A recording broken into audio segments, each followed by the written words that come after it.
নিউটাউনে convention সেন্টারে শুভেন্দু অধিকারী দল এবং সরকারের মধ্যে সমন্বয়ের বার্তা দিলেন।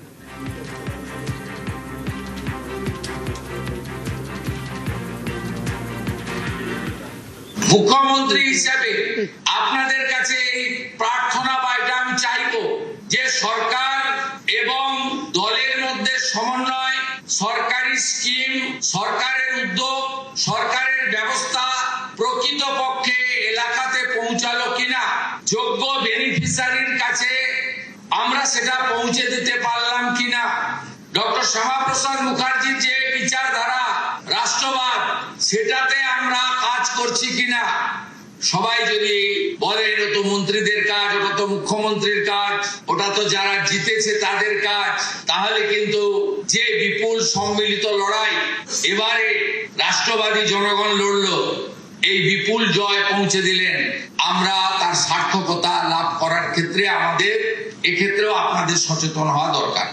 আমি চাই আপনারা আপনাদের দু চোখ খোলা রেখে এই সরকারের সমস্ত রকম কাজে সহযোগিতা, পরামর্শ, খবরাখবর দেওয়া, সর্বোপরি নজরদারি করা, এই সবটাই আপনারা করুন, এটা আমি আপনাদের কাছে প্রার্থনা করব।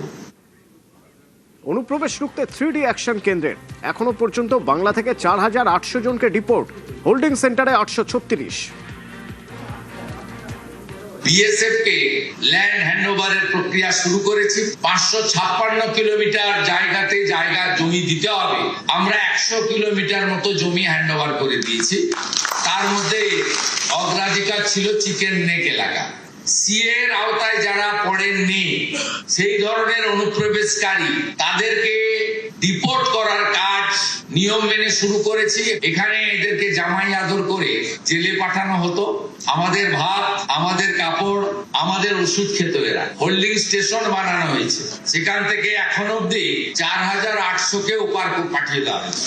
আর এখন আমার হাতে আছে হোল্ডিং স্টেশনে 836 জন, তাদেরকেও আমরা তাড়াতাড়ি খাইয়ে পরিয়ে ওদিকে পাঠানোর ব্যবস্থা করি। এটা অগ্রাধিকার, নইলে দেশ সুরক্ষিত থাকতো না। বাংলা তো অনেক আগেই ডেমোগ্রাফি চেঞ্জ হয়ে গেছে, আপনারা সবাই জানেন। 22 জুন বাজেটে ডিএ নিয়ে আলোচনা, জানালেন মুখ্যমন্ত্রী। আমাদের কর্মচারীদের পে কমিশন 7 কমিটি গঠন করা হয়েছে। এরিয়ার ডিএও আমরা আসার পরে প্রায় 3 লক্ষ কর্মচারী এবং পেনশনার যাদের ডিউ ছিল তাদেরকে আমরা 16 থেকে 19 ক্লিয়ারও করেছি, বাকিটাও পর্যায়ক্রমে আমরা করছি। ডিএ সহ অন্যান্য বিষয় 22 জুন বাজেটে আমাদের থাকবে। এবারে কর্মচারী শিক্ষকদের বড় অংশ তারা কিন্তু স্বচ্ছ নির্বাচনের ক্ষেত্রে, গণতন্ত্র রক্ষা করার ক্ষেত্রে এগিয়ে এসেছে। আমরা তাদেরও আইনসম্মত স্বার্থ রক্ষা করার ক্ষেত্রে আমরা প্রচেষ্টা নিচ্ছি। লক্ষ্মীর ভান্ডারে ঘুঘুর বাসা, এবার ব্রিগেডে জেল বানাতে হবে, কটাক্ষ শুভেন্দুর।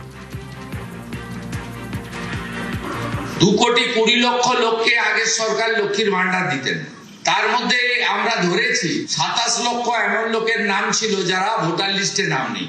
3 লক্ষ পুরুষ পাওয়া গেছে যারা লক্ষ্মী ভান্ডার, তার মধ্যে জঙ্গিপুর ব্লকে 4,500 পুরুষ পাওয়া গেছে। কৃষ্ণনগর 2 এ একটা অঞ্চলে পাওয়া গেছে 273 জন। কি ভয়ঙ্কর দুর্নীতি! আপনি ভাবলে অবাক হবেন, বিধবা ভাতাও পুরুষদের দিয়ে গেছে।